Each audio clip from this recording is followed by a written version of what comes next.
My name is Daniel. I'm 38 years old. I live alone in a lighthouse on a rocky cliff. The sea roars below, and the wind howls every night. It's a lonely life, but I chose it. The lighthouse is old, painted white, though the paint peels now. Its beam cuts through fog and storms, guiding ships to safety. I watch it spin from dusk till dawn, my only companion. I wasn't always here. Years ago, I lived in a busy town with my wife, Lily. She had bright blue eyes and laughed like summer. We dreamed of a simple, happy life. Lily loved the sea. She dragged me to the shore, barefoot, chasing waves. One day, she said, we'll live by the water. I smiled and promised her we would. I worked as a mechanic then, fixing cars in a dusty garage. The pay was good, and I saved every penny. Lily sketched plans for a seaside cottage, our future home. We had a son, Noah. He was small, with Lily's eyes and my stubbornness. He'd toddle after us, giggling, clutching shells. Those were golden days, warm and full of light. But life turned dark when Noah was 4. A storm hit the town, rain hammered, wind screamed. I was at work. Lily called, frantic, saying the house flooded fast. I raced home through flooded streets, heart pounding. The river had burst its banks. When I arrived, the house was half submerged. Lily and Noah were gone, swept away. They found them hours later, too late. I stood by the water, numb, as rescuers pulled them out.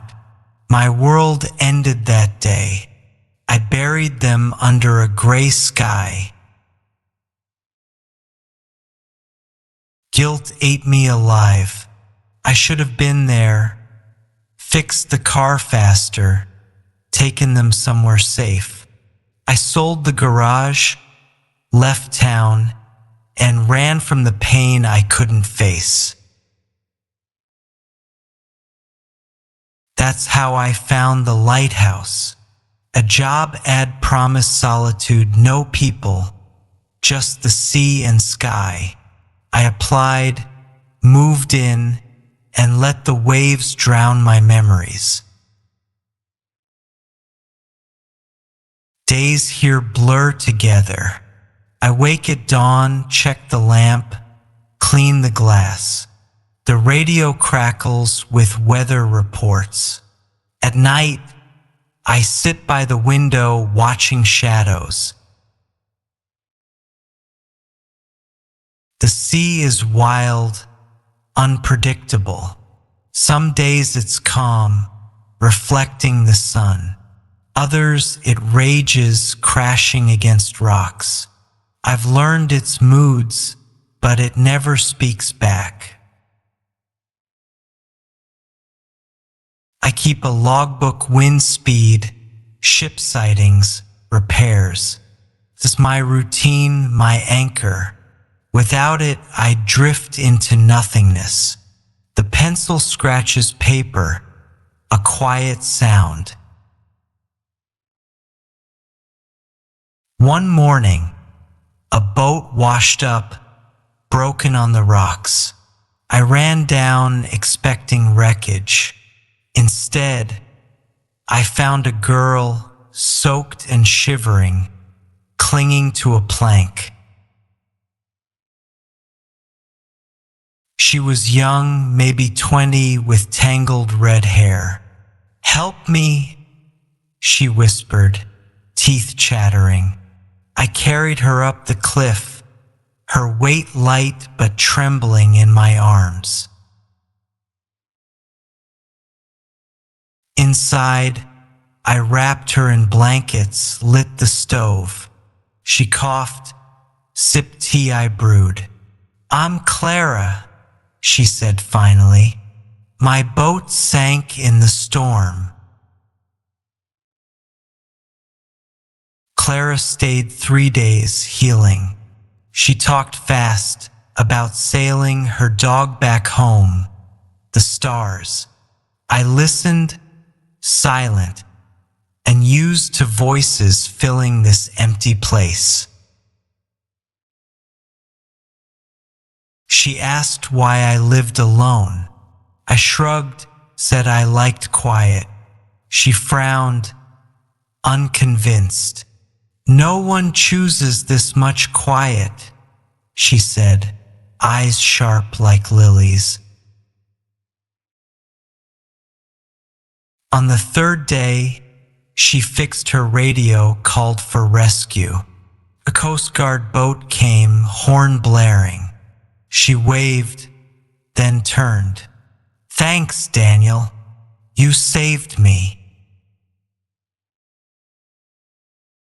After she left, the lighthouse felt emptier.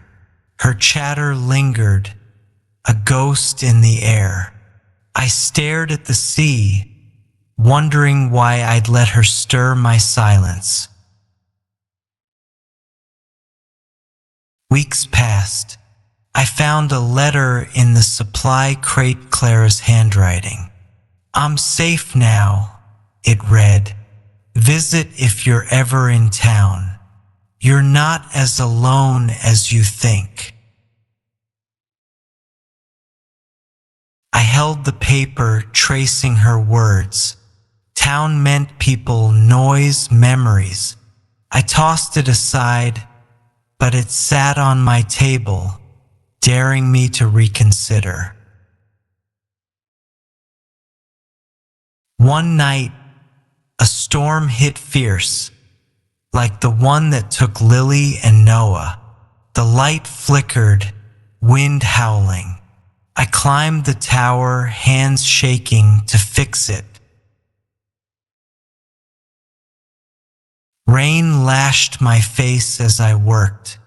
The bulb sparked, then glowed steady again. Below, a ship's horn sounded safe because of me. I exhaled, soaked but alive. That storm shook something loose. I saw Lily's face, heard Noah's laugh in the wind. For once, it didn't crush me. Maybe I'd carried them long enough. I wrote Clara back, a short note. "Glad you're safe. Might visit someday." I mailed it with the supply boat, my first words outward in years. Months later, I took leave, 3 days off. I packed a bag, locked the lighthouse, and boarded a ferry. The sea stretched wide, pulling me toward land. Town was loud cars, voices, life. I found Clara's address, a small house by the docks. She opened the door, grinning. "You came," she said, surprised.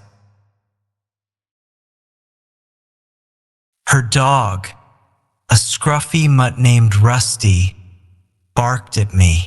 Clara laughed, shushing him. She made coffee, strong and bitter, and we sat by her tiny porch. She asked about the lighthouse. I told her about the storms, the logbook, the silence. She listened, head tilted, like she saw more than I said. That night, she took me sailing not far, just along the coast. The boat rocked gently, stars above. "This is freedom," she said. I almost believed her. I stayed 2 days. Clara cooked fish stew, spicy and warm. We talked late about nothing and everything. I felt lighter, like the sea had lifted me. On the last day, she gave me a photo me, her rusty on the boat. "Keep it," she said. "Proof you're not a ghost." I smiled, rare for me. Back at the lighthouse, I pinned the photo by the logbook. It looked out of place, color in my gray world. But I left it there, a small rebellion. The sea changed after that. I noticed birds, more gulls swooping, calling. I started whistling tunes Lily loved, letting them echo off the rocks. Clara wrote again, inviting me for a weekend. I went, bringing a carved wooden bird I'd made. She loved it, set it on her shelf. We sailed again, farther this time. She taught me knots, laughed when I fumbled. "You're not bad for a hermit," she teased. I laughed, too rusty but real. One evening, by her fire, she asked about Lily and Noah. I froze, then spoke the flood, the guilt.